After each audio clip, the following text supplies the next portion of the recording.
future behold.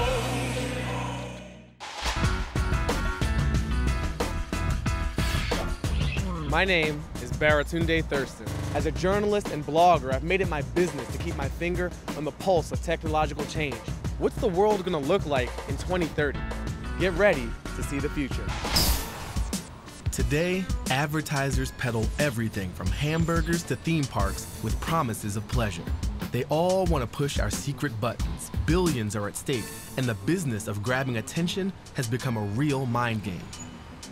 But is there any way to guarantee that their product pitch will scratch my itch? Dr. Steve Miller and the folks at NeuroFocus in Berkeley, California are trying to master just that. It's a kind of synaptic salesmanship called neuromarketing. You're at NeuroFocus, and you're at the NeuroFocus laboratories. We conduct neurologic testing to do research on marketing and advertising, and we're going to put 64 sensors on top of your scalp, and they collect data 2,000 times a second while you respond to marketing and advertising. I have a pretty awesome brain, so how can you narrow down the focus of what you're looking for? Well, we want to both get your conscious and kind of your subconscious responses, so that we can look at what grabs your attention, what you have an emotional response to, and what kind of things you're going to remember afterwards. Before he monitors my brain, Steve needs to calibrate my eyes so he knows exactly what part of an ad I'm looking at. The middle center. Middle center is number 5. Middle right. Lucky number 7. Once I'm dialed in, I put on this stylish cap. Now the electrical signals in my noodle will be picked up by sensors on my skull. And the NeuroFocus team thinks it can make sense of those signals. All I have to do is kick back, watch a movie, and let my thoughts do the talking. Let's wiretap my brain. Coming up, my secret desires become public information. That's not what you do with a stick. You beat people with a stick. Future behold. At NeuroFocus in Berkeley, California, Dr. Steve Miller is about to revolutionize advertising by probing my mind. First, he has me watch a video. Let's wiretap my brain.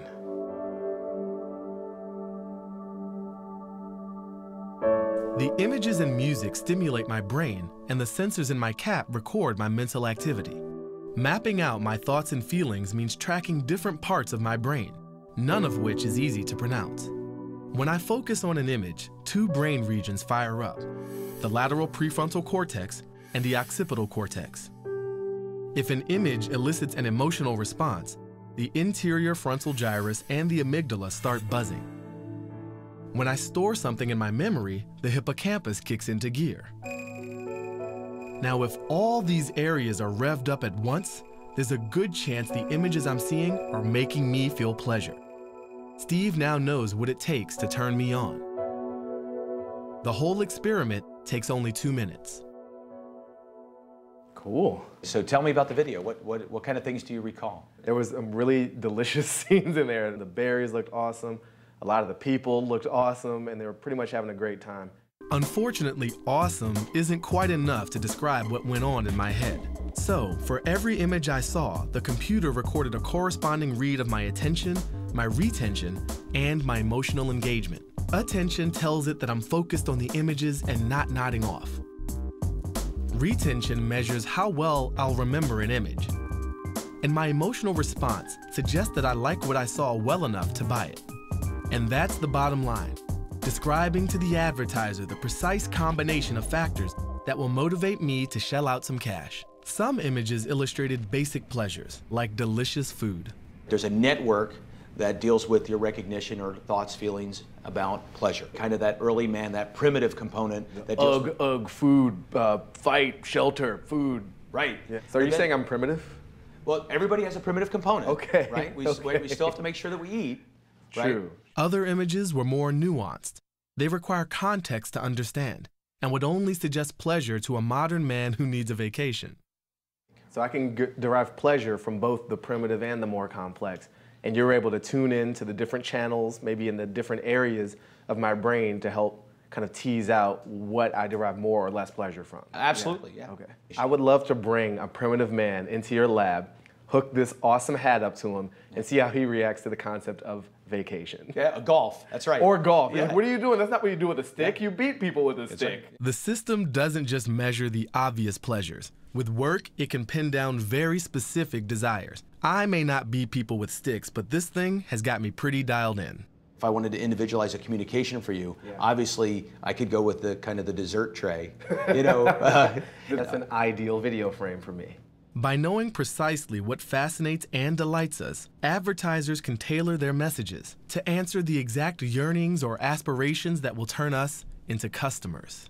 I really believe that the way that individual preferences are moving, we're not going to be happy if somebody gives us a general advertisement. We really want stuff that's targeted for us. So my brain is going to tell me what I like without me having to consciously be aware of it. I like this future.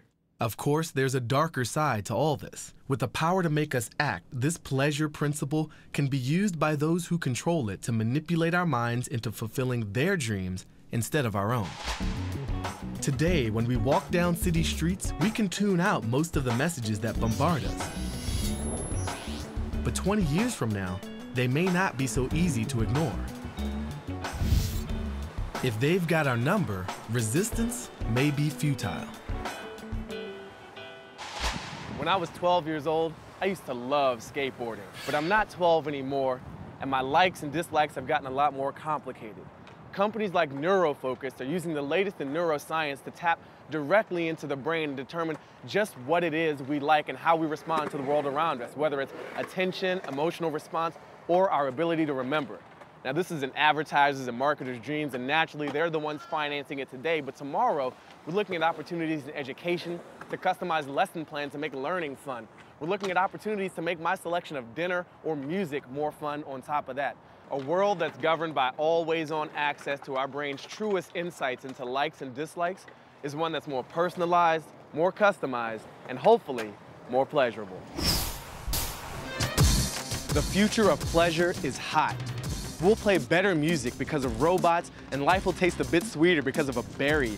We'll stay calm because of our natural body odors, and technology will let us know what our brains really like, and we'll regulate all this fun with something called TMS. The future of pleasure, more potent, more personal. Something I'm really looking forward to.